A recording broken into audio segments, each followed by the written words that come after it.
One topic that has been underlined in these website pages is that justice is for everybody or for nobody. The possibility that one can move sufficiently high on the political stepping stool to be past the range of the law is savage. Once spread and accepted as reality, that conviction leads not exclusively to hatred for such people who appear to be resistant to justice, yet it brings the legitimate system and its parts into unsavoriness. A general public that sees the law as a wiped-out joke is a general public in a sensational disgrace. Is there any uncertainty that if a normal representative with top mystery trusted status in one of our knowledge offices were to have done what overpowering proof focuses on what Hillary has done, that such a man would be confronting different criminal accusations? Assuming this is the case, why isn't she? Up until now, the main answer is that she is Hillary. That is sufficiently bad. President Trump took to Twitter to declare that he is pressing Attorney General Sessions to seek after charges against Hillary and to indict her. It is the right choice. Either indict her or exonerate each individual in jail for releasing characterized data paying little heed to their inspiration. Justice for all or justice for none. This was a delicate matter for Trump. If I win, I will instruct my Attorney General to get a special prosecutor to look at your situation. Because there has never been so many lies, so much deception, Trump said in the second presidential debate with Clinton. After some quibble now gives off an impression of being the time that he will follow through on that promise. Trump is prepared to get down to business. Something at which he ought to exceed expectations given the troublesome and serious transactions that have been a standard component of his business life.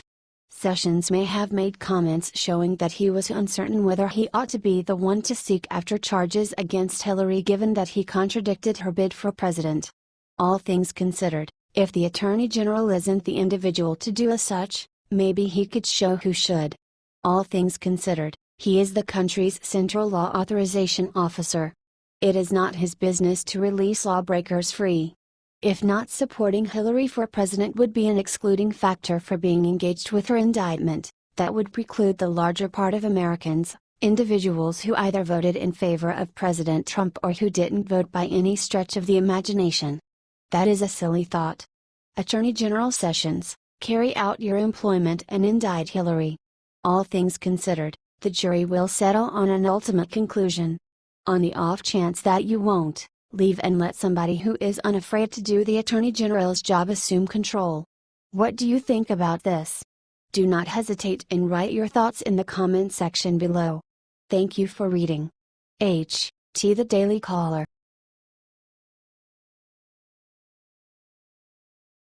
Major scandal just erupts on top Democrats, you'll be speechless? It may be the case that the subject of about alleged collusion between President Trump's campaign team and the Russians may be essentially an instance of the Democrats attempting to produce an outrage before their own particular broke the news. It's a pleasant attempt, however one that is bound to disappointment when you have people like Hillary Clinton in your party. Furthermore, for reasons unknown, there is a pack more Democrats that will be encountering all the wrong kind of attention too. Congresswoman and previous chair of the DNC Debbie Wasserman Schultz is at the focal point of an embarrassment that may catch her, as well as some of her Democratic partners too. Her IT staff member has been arrested on bank fraud charges as he was endeavoring to flee the country. He and his family worked for other Democratic administrators who may get got in this web too. What's more, he might be blameworthy of much something beyond bank fraud. It's not been a simple time for Debbie. In the first place, she was constrained out as a chair of the DNC. Presently, Republicans, as well as a kindred Democrat, is requiring her to leave from the House. With the arrest of her longtime IT staffer this week as he tried to leave the country, U.S. Representative Debbie Wasserman Schultz, D. Weston, is drawing fire from the left and right.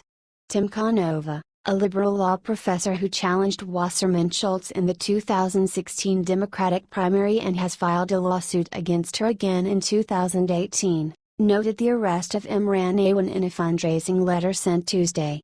He accused Wasserman Schultz, who kept Awan on her payroll after he was barred from the House computer system in February, of trying to obstruct the investigation of Awan and others. I have also been calling on Wasserman Schultz to resign from her household seat, and I have pointed out the obvious, that as long as she is in public life, the Democratic Party will flounder and the people of South Florida will be ill-served in Congress, Canova wrote in the fundraising pitch. Clearly, there is much more going ahead here than one congresswoman's IT assistant playing it recklessly with some bank transactions. Parties are attempting urgently to shroud something. Crushed hard drives were estimated from this IT staff member's living residence by the FBI, and she has been edgy to keep an individual tablet out of the hands of law enforcement workforce. She would not be taking such activities that are certain to expedite open investigation her in the event that she didn't have some intense materials to cover up. After resigning in disgrace from the DNC, the investigation into Wasserman Schultz's former IT aide has further tarnished her reputation. Despite her efforts to revive her image by focusing on Russia's involvement in 2016 elections, the former DNC chair is still seen as a corrupt, out-touch politician who represents the worst of the Democratic Party. Her continued presence in the Democratic leadership impedes party reform and ensures that voters' lack of trust for the Democrats which derived from her leadership at the DNC remains. That is a fine summation of Debbie's circumstance and issues. How much these issues turn into the issues of different Democrats and also the Democratic Party itself, is how much party administration will function to toss her under the transport. She simply didn't understand that she was not as imperative to the party as Hillary. What do you think about this? Do not hesitate and write your thoughts in the comment section below. Thank you for reading. H.T. Observer, Palm Beach Post.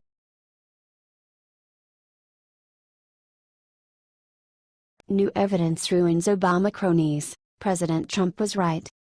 Liberals still cry about a non-existent Trump-Russia scandal, while helpfully disregarding the wrongdoings of our nation's past president. The way that Barack Obama violated the Constitution and around 12 different laws while in office is no longer up for question. It's quite recently hard actualities with a pile of evidence to help them. What's more, when Donald Trump started his keep running toward the White House, everybody knew the Democrats, headed by Obama, obviously, would successfully remain in his direction. This incorporates election fraud, which has completely exploded for the current year because of Trump's internal investigation that has officially demonstrated Democrats drove a huge number of illegals to the surveys. In any case, even before that, we heard whispers of Obama and his associates keeping an eye on Trump and his progress individuals. Presently, we have more proof to help this hypothesis. Fox News. An Obama official made hundreds of unmasking requests during the last year of the previous administration, according to a letter from a top Republican who raised new concerns that officials sought the identities of Trump associates in intelligence reports for inappropriate purposes. Unmasking refers to the formal request to identify the Americans in an intelligence document. House Intelligence Committee Chairman Devin Nunes, R. California, has blamed Obama authorities for burrowing around for the names of Trump's transition team, and no less than one authority made hundreds of solicitations in this vein. Nunes said Democrats had zero justification for doing this and three of the nation's greatest big cheeses give off an impression of being included: previous CIA Chief John Brennan, previous National Security Advisor Susan Rice, and previous UN Envoy Samantha Power. The last has all the earmarks of being at the focal point of Nunes' accusations. Essentially, these insiders endeavored to keep an eye on Trump's team by looking for information within intelligence reports, and truly, there was no other explanation to jump into those reports, as per Nunes. Moreover, it's attainable that such data could be leaked to the press, yet another enormous issue the White House has had for the current year. What's more, who is in charge of the majority of this? Believe it or not, the Democratic National Party, whose best individuals can't maintain a strategic distance from features of flawed or even criminal conduct. When are these individuals going to begin paying for their violations? All the more critically, when will a greater amount of America realize they've been lied to and controlled for over 10 years? What do you think about this?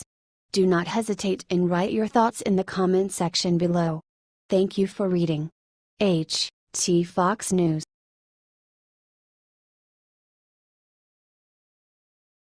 Loretta Lynch just dropped shocking admission about Hillary's email scandal.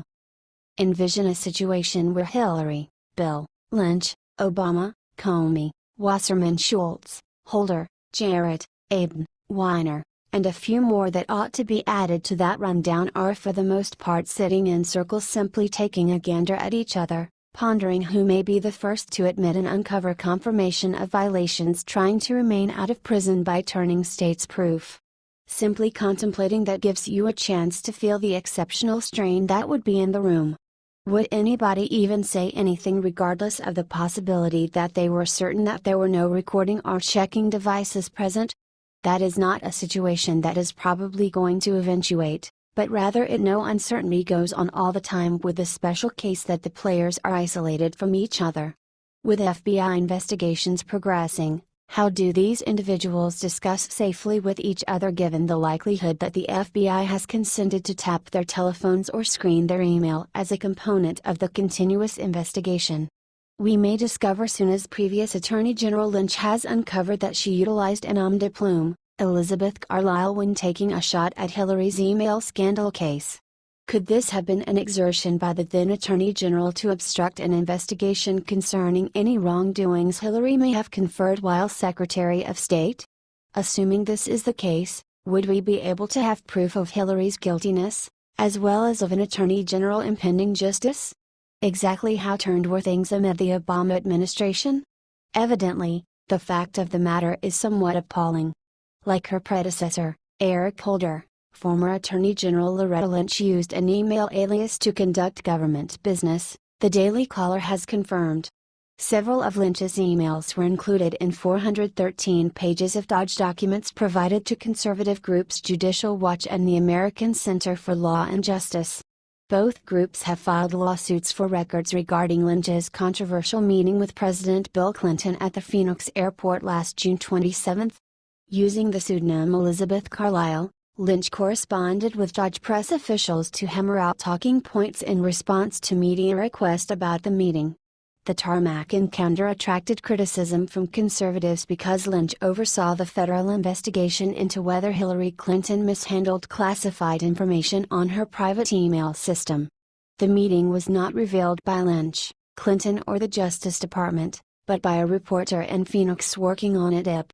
Source: Daily Caller. Presently we are not managing boneheads here.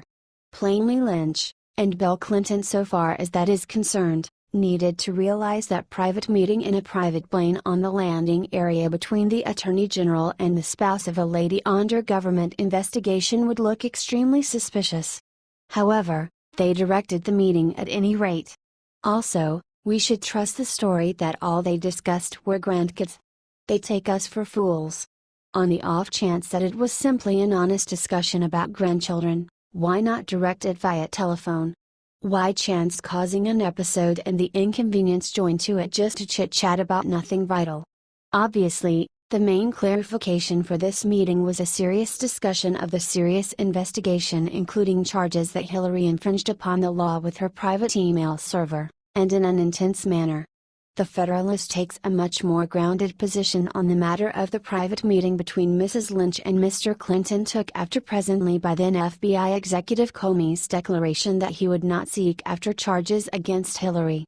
Lynch was caught holding a secret meeting with Bill Clinton aboard a private plane on a tarmac in Phoenix last year as Clinton's wife pursued the presidency and amid ongoing investigations into a private, unsecured email server, which she illegally used during her tenure as Secretary of State. Soon afterwards, the former Attorney General reportedly used a pseudonym to coordinate a narrative about a meeting with Department of Justice officials, Chuck Ross at the Daily Caller reports. Also shortly after the private plane meeting, former FBI Director James Comey announced that the agency would not pursue a case against Clinton, despite admitting he had enough evidence to do so. A month later, Lynch announced the Dodge would not investigate the Clinton Foundation's relationship with the State Department during Hillary's tenure, despite the FBI's recommendation to do so. The chain of events caused many to question Lynch's motives, as it was also widely reported that Hillary planned to keep Lynch as Attorney General had Clinton won the election. Source: The Federalist. This whole story, including the two Clintons, Lynch, Comey, and others smells of collusion and corruption. Amidst a campaign for president, an investigation is launched into Hillary Clinton's email server, which it turns out contained unsecured classified documents. Next, the lawyer general has a private meeting with hopeful Hillary's husband, as far as anyone knows, to talk about grandchildren. Presently, the executive of the FBI declares that while Hillary was neglectful in her treatment of messages and reports on her private server, he would not seek after charges. We should trust this line. All things considered, maybe that is the thing that we should accept, however rather we are calling foul. Nobody aside from the most credulous or a confirmed Hillary admirer would purchase that accumulation of tales.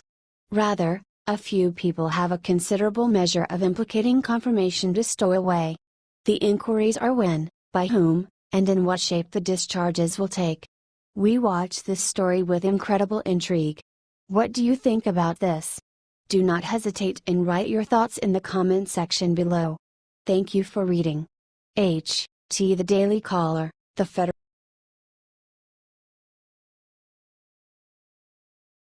Liberals and conservatives can't believe what just came out of Brown's mouth. The Democrats are desperate. A long time of terrible authority and lethal governmental issues have pushed a huge number of voters far from their base. However, today they don't know how to win them back. Their corruption is so profound, they may never recuperate. Just to demonstrate to you how frantic they've progressed toward becoming, Governor Jerry Brown even said something that will leave conservatives speechless. Breitbart, California Governor Jerry Brown says the Democratic Party should be open to pro-life candidates as it seeks to regain control of the House in 2018. On NBC's Meet the Press Sunday, Brown, a Democrat, rejected the idea that his party needs to adhere to ideological purity, and said the Democratic base is shifting. I would say, look, even on the abortion issue, it was not very long ago that a number of Catholic Democrats were opposed to abortion, Brown said. So the fact that somebody believes today what most people believed 50 years ago should not be the basis for their exclusion. In America, we're not ideological, we're not like a Marxist party in 1910, Brown added. We are a great tent by the very definition. Brown's remarks come as a firestorm has erupted within the Democrat Party following a recent announcement by the party's congressional campaign chairman, Representative Ben Ray Lujan, D&M, that there is not a litmus test for Democratic candidates on abortion rights. Short of what was expected, Jerry. You've distanced legitimate, dedicated Americans with your pro-transgender, pro-globalist, pro-illegal immigration platform.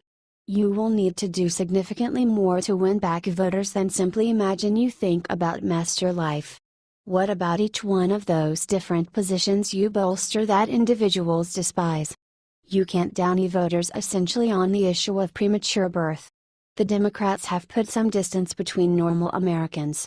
They are the gathering of East, West Coast elitists, who look down on regular individuals like you and me. They pander to enormous organizations and universal extraordinary interests, instead of the necessities of Americans. Abruptly inviting professional life applicants won't be sufficient to win back voters. Particularly when real figures in your party are unmistakably against it. Continuing the popular feminist narrative that abortion is a woman's health care, Senator Kirsten Gillibrand, DNY, tweeted, "We do not have to make compromises on protecting women's health to win back the House or Senate, better believe it, some way or another I question this pro-life con will work." What do you think about this? Do not hesitate and write your thoughts in the comment section below. Thank you for reading. T. Briet